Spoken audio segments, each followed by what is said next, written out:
On reprend Bedrat Hashem, on est à la lettre Ain. J'ai juste quelque chose quand même à rajouter sur le cours de la semaine dernière, quand on a fait Etsem. Pourquoi? Parce que vous voyez bien quand même la difficulté qu'il y a à vouloir prétendre faire un dictionnaire kabbalistique. Je vais expliquer. Ce que nous faisons là, en ce moment, depuis le début de l'année, ce dictionnaire du Zohar, ce dictionnaire de la Kabbale, c'est pas facile de comprendre comment le Ramak, il a pensé à ça. Alors évidemment, il y avait déjà eu des dictionnaires avant. Et il y en aura après. Très bien. Mais maintenant, vouloir faire un dictionnaire où on va dire chaque terme dans l'ordre alphabétique, qu'est-ce qui signifie et qu'est-ce qu'il veut dire. Autrement dit, prendre le langage et attribuer à chaque nom, que ce sont des noms, à chaque nom, sa signification kabbalistique, et surtout, d'après le Ramak, d'après le Zohar. Et d'après le Zohar, et d'après les Sfirotes, c'est quand même quelque chose d'assez complexe. D'accord? Il y a un chercheur qui spécialise de ce Erkakinoïn, si je veux, je l'inviterai à Paris. Mais vous voyez bien, par exemple, la semaine dernière, quand on a fait Etsem, vous vous rappelez qu'on a fait Etsem, et qu'il a dit qu'il y avait une différence entre Etsem et Bassar, entre les os et la chair. Et vous voyez bien que, évidemment, le Ramak, il a une maîtrise du Zohar exceptionnelle, et quand il ramène les textes du Zohar, et il dit, mais des fois c'est din, et des fois c'est chesed, et des fois c'est chesed, et des fois c'est din, et il termine avec cette phrase énigmatique, Ve'en lanu basé la'et, pshara memutzaat. Et nous n'avons pas, à présent, de compromis satisfaisant, ou de compromis qui va permettre d'équilibrer les choses. Donc, encore le Ramak, lui, il fait dire ça. Mais quand vous verrez un siècle plus tard des gens qui étudient la Kabbale, alors eux, qu'est-ce qu'ils veulent? Ils veulent des définitions. Or, plus les gens ils veulent des définitions, plus les gens ils veulent quelque chose de sûr, alors vous êtes sûr qu'ils se trompent de chemin. Vous êtes sûr qu'ils se trompent de chemin. Vous êtes sûr que la Kabbale, c'est pas pour eux. Parce que ça fonctionne pas comme ça. Bon, c'est un grand sujet, on en reparlera. Alors, on avait fait la Hakeda. Maintenant, on va parler de la Ikar. Alors, Ikar, ça veut dire simplement, c'est plutôt le principe. Parce que quand on dit essentiel, il y a la notion d'essence. Non, c'est pas le sujet. En tout cas, qu'est-ce qui, dans les sphirotes, est considéré comme quelque chose qui donne on va dire, le principe, c'est ça le Ikar, qui donne le principe ou qui donne le fondement, eh bien, on l'a dit, le fondement, c'est Yesod. Donc, le Ikar, c'est Yesod. Et la raison en est qui ou Yesod, parce que Yesod, c'est lui le fondement, Ve Ikar, et c'est lui le fondement et le principe, Ve Shoresh Leolam, et c'est lui la racine des choses. Donc Yesod, c'est le tzaddik, c'est le juste, ça c'est clair, et c'est même marqué en toutes lettres dans la Torah, Kekedirtiv, Ve Tzadik, Yesod Olam. Ou Pirouche, évidemment, quand on dit Ve Tzadik, Yesod Olam, et le juste, c'est le fondement du monde. Ça veut dire qu'il est fondement de quelque chose d'autre. Il est fondement du monde. Donc il est Yesod de la Malchut, et c'est comme ça qu'on a expliqué dans les Tikkunim. Alors un mot intéressant, Akara. Alors c'est intéressant parce que, pour des raisons que j'arrive toujours pas à comprendre, il veut dire une chose et son contraire. Alors, normalement, si on suit la grammaire précise,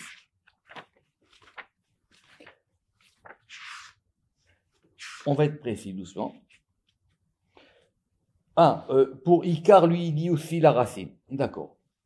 Alors, Akara, évidemment, tout le monde a noté que c'était au féminin.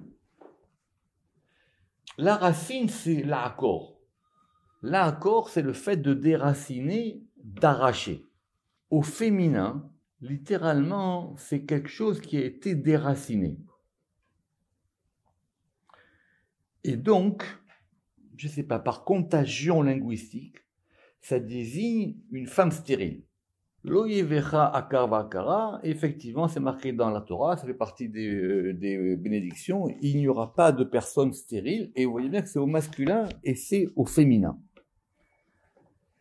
Simplement, ça veut dire aussi le principe. On a les deux. C'est l'accord, le fait de déraciner, et c'est aussi akara, le principe. À tel point que le fameux verset, Moshivi akeret habayit, qu'il fait revenir akeret habayit, c'est-à-dire littéralement la stérile de la maison, le Midrash il interprète comme étant c'est elle le fondement de la maison. Mais c'est pas parce qu'elle est stérile que c'est le fondement de la maison. C'est parce qu'on a détourné le terme. C'est pas facile du tout.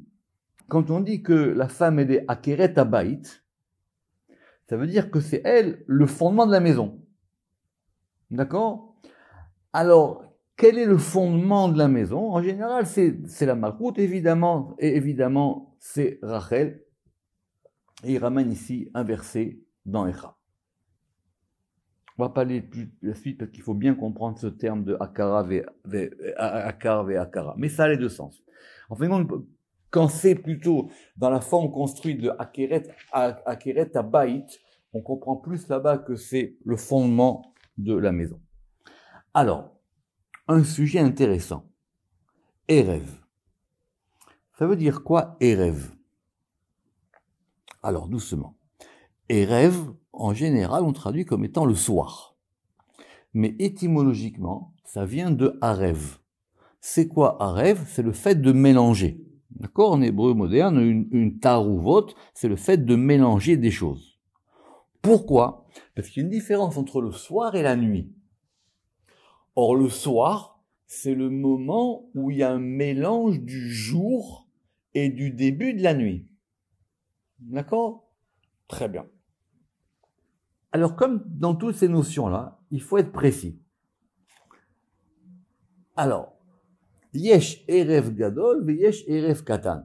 Il y a un quoi? Il y a un grand soir et il y a un petit soir. Très bien. Mais il y a aussi le erev rav. Ça, on en reparlera aussi. D'accord? Erev rav, c'est quoi le erev rav? En général, on traduit comme étant le grand mélange. C'est-à-dire les gens qui se sont fondus dans la sortie d'Égypte avec les Bnei Israël et qui ont dit, nous aussi, on veut sortir avec vous. Mais le Zohar, il interprète là-bas aussi le Erev Rav comme étant le grand soir. C'est vraiment Rav, il y a différence entre Rav et Gadol. Pourquoi? Parce qu'on va maintenant comprendre cette notion-là. Déjà, une petite question simple. À partir de quel moment on va dire que la nuit commence? Très très bien. Alors dans la halakha, il y a deux manières de voir quand on va diviser la journée. Le moment le plus simple, c'est qu'on considère que nous, la journée, elle est rythmée par le soleil. Donc une journée normale, elle va aller du lever du soleil au coucher du soleil. Ça, c'est visible à l'œil nu. On va pas rentrer dans des histoires, c'est très simple. Quand on voit le soleil se lever, on le voit se lever sur la ligne d'horizon. Et quand on voit le soleil se coucher, on le voit se coucher à la ligne d'horizon. Et évidemment, ça dépend de l'endroit où vous êtes. On est d'accord. Dans cette course du soleil, il y a un moment qui va s'appeler le zénith. D'accord? C'est-à-dire quand le soleil va se retrouver en gros à l'aplomb. D'accord? Très bien. Pourquoi? Parce que, simplement, quand on va définir ces deux moments, il y a un moment où le soleil va commencer à monter jusqu'à arriver, et à partir de ce zénith-là, qui s'appelle comment? Qui s'appelle Chatzot. Très bien. Chatzot plus un instant, il commence sa course à décliner. Très bien, on est d'accord. Or, par exemple, c'est très important. Dans toutes les histoires de la prière, en gros, bien qu'on soit marmire, c'est simple. Le matin, c'est du lever du soleil jusqu'au zénith. Et l'après-midi, c'est du zénith au coucher du soleil. Et donc, ce moment de l'après-midi, il s'appelle Mincha. Or, c'est quoi la distinction qu'il y a entre Mincha Gedola et Mincha Ketana? D'accord? Alors, Mincha Gedola, ça veut dire le grand après-midi. C'est-à-dire, on considère qu'à partir du moment où le soleil a commencé à décliner, en général, on compte une demi-heure. À ce moment-là, ça s'appelle l'après-midi. Mais ce moment de l'après-midi-là, il va durer jusqu'à quand? Il va durer jusqu'au moment où le soleil va se coucher. C'est ça qu'on va appeler Mincha Ketana. D'accord? Bien que la Gemara elle ait dit là-bas en toutes lettres, la Gemara elle a dit que la véritable prière elle se fait avec le soleil, au lever et au coucher. C'est pour ça que les Chassidim ils prient toujours Mincha au coucher du soleil et ils prient toujours Shacharit au lever du soleil. Entre les deux, c'est intermédiaire. D'accord? Alors, Besod Mincha Gedola ou Mincha Ketana. C'est quoi cette histoire du Erev Rav? Le Erev Rav, vous vous rappelez, c'est d'où est venue cette histoire? C'est qu'ils ont commencé à dire Moshe est en retard. D'accord? Que Moshe est en retard. Et parce qu'ils ont dit, nous on va compter quoi? On va compter où? Mishesh Shaot ou le Ma'ala. À partir de 6 heures et plus. Pourquoi? Parce que c'est facile, encore une fois, on va revenir là-dessus, parce que nous on considère des heures relatives, pas des heures de 60 minutes, et donc on considère que du lever du soleil au coucher du soleil, on a donc 12 heures. Très bien. Donc si vous avez 12 heures, le zénith, c'est quoi? C'est 6. C'est quoi? 6, c'est un vav. D'accord? Pourquoi? Parce qu'à partir de ce moment-là, ve'az koach hadin mitgaber. Parce qu'à ce moment-là, le soleil, il va perdre plus ou moins de sa force, et la force du din, elle devient plus forte. En fin de compte, c'est les deux. C'est qu'en fin de compte, il y a tellement de zénith qu'il n'y a plus d'ombre, il y a tellement de zénith que le jour devient de plus en plus fort, et comme ça devient de plus en plus fort, en même temps, ça va décliner. D'accord? C'est pour ça que si on dit que la tribu d'Abraham, il est lié au matin, c'est Chesed, la prière du matin se fait quand la lumière, elle commence à arriver dans le monde. Et elle commence à se répandre. Et la tribu de la Gevura, qui est liée à Yitzhak, elle est liée au fait que maintenant, même quand le soleil est au zénith et va se décliner, on prend encore des forces pour pouvoir continuer le travail qu'on fait. De ce point de vue-là, c'est clair qu'on a dit que Yitzhak et Abraham, ils sont liés à la prière de Shacharit et de Mincha. Alors que Yaakov pour Arvit, c'est vraiment tout à fait une autre question. D'accord? Alors, et donc ça s'appelle le moment de la Gvura. C'est pour ça que la prière de Mincha, c'est la prière de la Gvura. Sauf, dit le Zohar, Mincha Shabbat. Parce que Mincha Shabbat, ça s'appelle un Et Ratzon. C'est pour ça qu'on fait cette fameuse prière, Va'aniti Filati Lecha Hashem Et Ratzon, parce que c'est un moment où Shabbat, le temps s'inverse, et ce moment qui était le moment de plus de din de la journée, il devient le moment de plus de Rahamim. C'est pour ça qu'on dit que c'est à ce moment-là que le fameux Tzidkatecha, c'est à ce moment-là que David il est mort, etc. Donc, et il y a un Erev Katan. C'est quoi le Erev Katan? C'est effectivement le petit soir. Veu mitzad adin arafé. Et donc, lui, il correspond au din affaibli, qui donc descend d'un niveau par rapport à la Gvura, c'est Od. Ou mitzidam sholtim aklipot. Et c'est à partir de ce moment-là que les klipot vont commencer à dominer. Parce qu'il y a les forces de l'obscurité et les forces de la nuit qui commencent à prendre de plus en plus de force. Erev Rav. Maintenant, cette notion de Erev Rav, le grand soir. Parce que eux, qu'est-ce qu'ils ont dit? Ils ont dit, à partir du moment où le jour, le Zohar explique là-bas la notion du Erev Rav, à partir du moment où le jour, il est au zénith, déjà le soir est là. Donc, ils ont anticipé sur la nuit.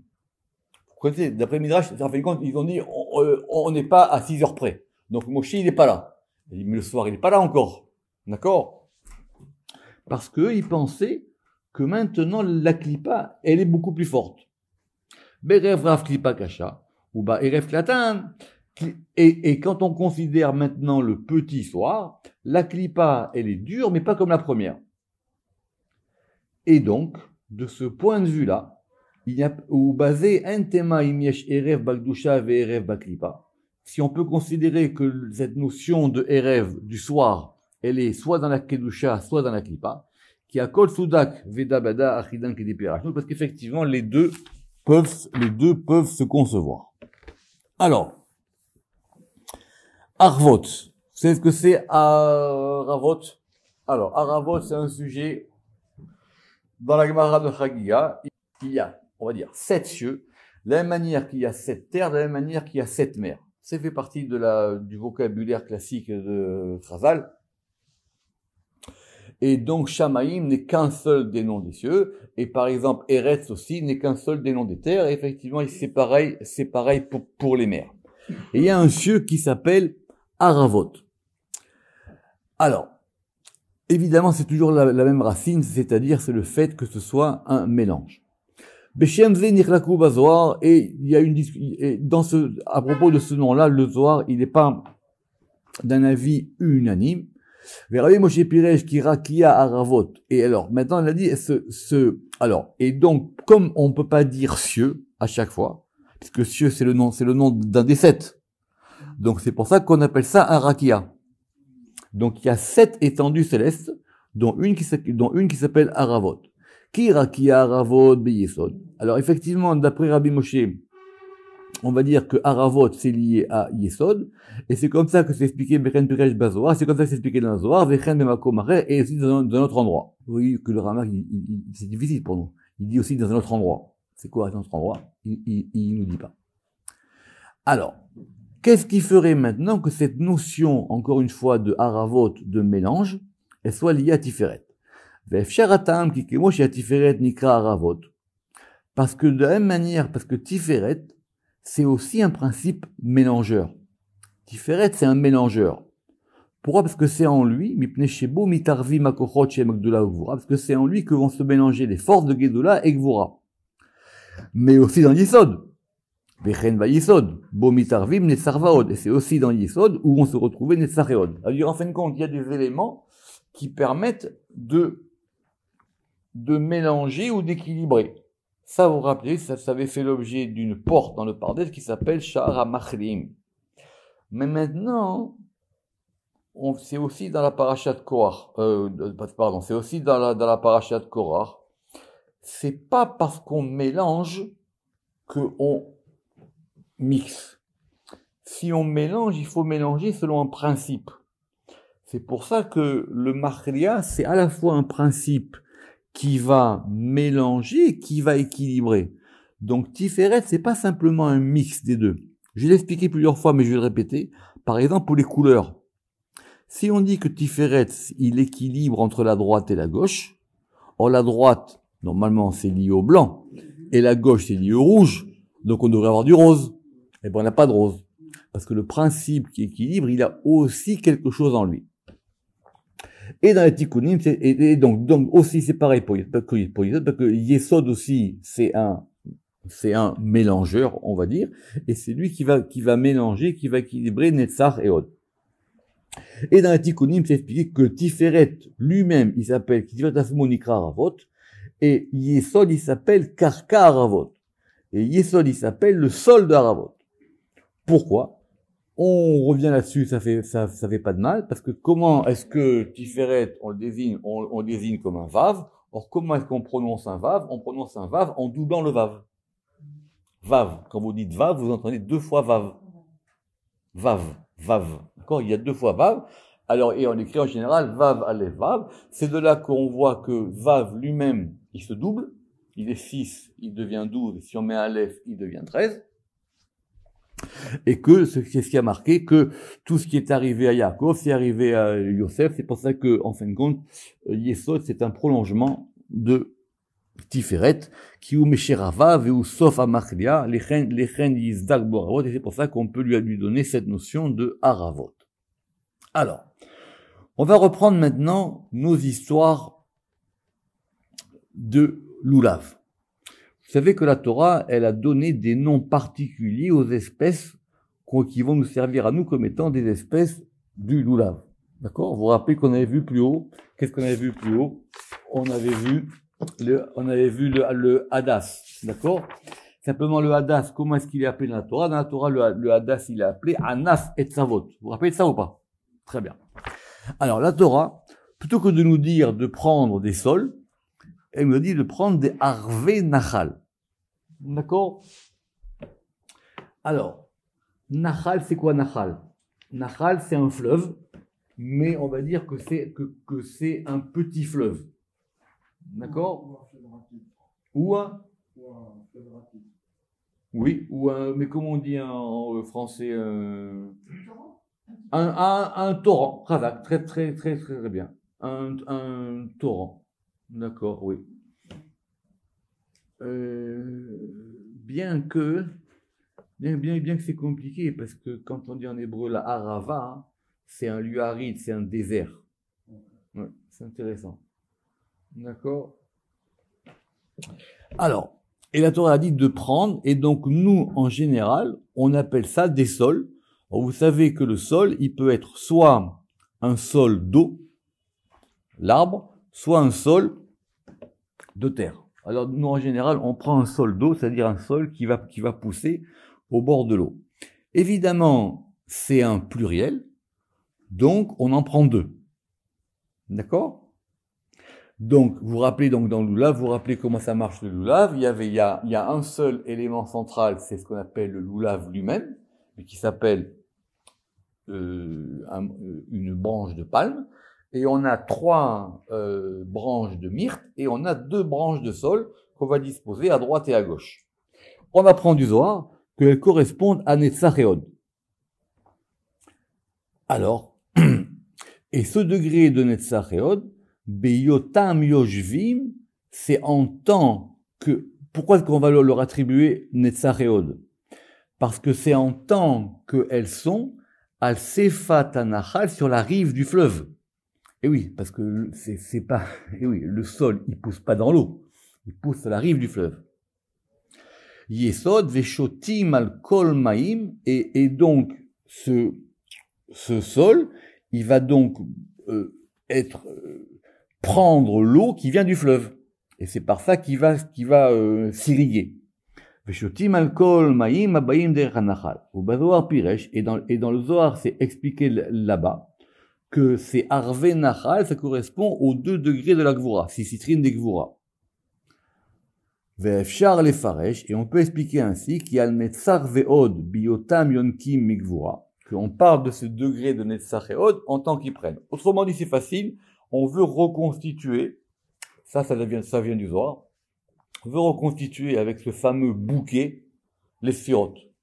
D'accord? Donc on a là la palme qui est au milieu, qui est un vav. On a dit Harvé Nachal, on a dit que Harvé Nachal, il y en a 2, une à droite et une à gauche. Et on a dit que Anaf et Tzavot, ce qu'on appelle nous le myrte, le hadas, il y en a 3. Et donc on va mettre aussi une à droite, une à gauche et une au centre. C'est comme ça qu'on fait d'habitude pour prendre le loulav. ואפשר לפרש כי הנצטר ועוד ביותר כגבורה וגנה. ואפשר לפרש des mamash gvurin et mishpashtim migvura. Et donc maintenant, ce sont donc des choses, des gvurot qui vont s'épancher. Car Rama vu chez moi Parashat est mort, et le Rama qui dit, c'est ce qu'on peut comprendre de ce qui est marqué dans le Zohar, dans Parashat est mort, Vei ketuva eslenu. Et il a dit, et c'est écrit chez nous. Qu'est-ce que ça veut dire, c'est écrit chez nous? Behemet, c'est une bonne question. Et effectivement, nous, on pense qu'on va aller d'après ce deuxième texte du Zohar. Alors, j'ai dit tout à l'heure que on avait parlé de Erev. Maintenant, on va parler de Arvit. C'est quoi Arvit? Alors, c'est intéressant comment c'est fait grammaticalement. Parce que Erev, c'est le soir, et Arvit, ça serait une soirée. Mais en général, ça désigne la prière du soir. D'accord. Cette prière du soir, elle n'est pas du tout évidente. Pourquoi? Pour plusieurs raisons. D'abord parce qu'autant on peut considérer que la journée, n'importe quelle personne, il peut comprendre qu'il y a un mouvement de la journée. Le mouvement de la nuit, on ne le perçoit pas. on ne le perçoit pas. On voit qu'à un moment, le soleil se couche, on voit qu'à un moment, la nuit est là, et que la nuit, elle va durer jusqu'au matin. Mais il n'y a pas le même mouvement que dans la journée. C'est la raison pour laquelle Tfilat Arvit Reshut. Alors c'est un grand sujet, on l'a vu plusieurs fois, mais on va faire une tête là-dessus. Ça veut dire quoi Tfilat Arvit Reshut? C'est une Gemara dans Brachot. Ça veut dire que la Tfila, la prière de Arvit, elle est, alors Reshut, ça veut dire à la fois qu'elle est, elle n'est pas obligatoire, ça veut dire qu'elle est facultative, mais ça veut dire aussi que c'est un domaine. D'accord? Elle correspond à un domaine elle-même. Or, ce domaine, c'est pas facile de le fixer. D'accord? Donc, autant c'est clair que Abraham, c'est lui qui a fondé dans le monde le principe du chesed et du matin. Ça, c'est clair. Autant c'est Yitzhak qui a dit qu'il y avait dans le monde des forces qui continuaient pendant la journée, qui s'appellent les forces de l'après-midi, c'est la Tfilat Mincha. C'est pour ça que la Tfilat Mincha, elle est si importante. Et qu'il y a des gens, par exemple, qui vont être plus attachés au matin et des gens qui sont plus attachés à l'après-midi. Rappelez-vous que le prophète Élie, il a marqué que lui, sa prière n'a été reçue que l'après-midi. Ça veut dire tout le monde, ça veut dire que lui, il était plus lié à ces forces-là. Évidemment, si vous connaissez quelqu'un qui a plus de dînes que Eliaou à Navi, il n'y a pas beaucoup. D'accord? Mais Arvit, c'est un point. Et c'est un point qu'on ne peut pas fixer. Alors on dit que c'est Yaakov qui a essayé de fixer ce point. Mais Béhémet, la Gemara dit quand même que c'est Reshut. C'est-à-dire qu'on n'est pas obligé de faire Arvit. On ne parle pas de la lecture du schéma. La lecture du schéma, c'est autre chose. La lecture du schéma, c'est qu'il y a marqué dans la Torah qu'il faut le faire le matin et le soir. C'est pas pareil. Mais s'il y a bien quelqu'un, parce que, si vous vous rappelez, c'est assez complexe. On a vu le texte du Baïr, vous vous rappelez le texte du Baïr qu'on a cité la dernière fois, sur le fait que tous les patriarches, ils voulaient effectivement saisir ou concevoir ou appréhender ce point de la Malchoute. Abraham, il a dit, moi j'ai pas réussi, alors moi je vais prendre ce point par rapport au matin. Ça s'appelle Shacharit. Yitzhak, il a dit, moi, je peux pas le prendre, mais je vais le prendre par rapport à la manière dont il se manifeste l'après-midi. Très bien. Et Yaakov, il a dit, je vais essayer de le prendre. Mais qui c'est qui a réussi à le prendre? C'est le roi David. Le fameux verset, Evel Masou Aboni Maïtayu Roshpina. Il a dit, il y avait un point que personne ne pouvait considérer, même à tel point que ce point, il était dédaigné. Et ce point-là, c'est en fin de compte la base de tout l'édifice. Alors, on va dire ça. Arvit, c'est la Malchut. Et c'est pour ça qu'on a dit, Tefilat Arvit Reshut, la prière de Arvit, c'est Reshut. Pourquoi? Parce que les filles, chez Reshut Baalea, Baala Alea, parce que elle est sous l'autorité de Tiferet. Et la preuve, Vezeu Vayalen Sham qui va à Shemesh, ce que je vous ai dit à propos de Yaakov. Qu'est-ce qui s'est passé? C'est qu'on apprend au Talmud Torah, il y a marqué là-bas, et il s'est Vayalen, et il a dormi là-bas parce que le soleil est venu. D'accord? Il n'y a pas marqué le soleil est venu et après il a dormi, comme il dit Rachid sur place. Ça veut dire que finalement le soleil s'est couché d'un coup. Comme le soleil s'est couché d'un coup, alors tout d'un coup il a dit là-bas je dors. C'est-à-dire que ce point-là, il n'était pas clair. Ve'ir et shoot chez Moura les bas là, parce qu'en fin de compte, ce point-là de Harvit, il dépend de Tiferet. Or, comme les deux sont pas cadrés, on peut pas avoir l'un sans l'autre. Les Tikkun HaZohar, ils expliqueront ça encore plus longuement. Aruga. On va terminer Aruga. C'est quoi Aruga? Aruga, c'est un joli terme d'hébreu. Alors en général, dans les bonnes traductions, si je me trompe pas, c'est un parterre avec deux RE. Mais que c'est un parterre, c'est-à-dire c'est comme un jardin, un parterre, comme on dit, un parterre fleuri, comme en français, d'accord? C'est expliqué là-bas dans Shirachirim. Et Rabbi Shimon Yochai, il expliquait là-bas que c'est la malchoute, parce que la malchoute, elle ressemble à un jardin qui igan ve'aruga la Torah, parce que c'est un parterre et un jardin pour la Torah, et parce que dans ce jardin, ça va vous plaire, dans ce jardin sont plantés alors, dans le Haruga, dans le parterre se trouve le jardin. Alors, le jardin, c'est Gan.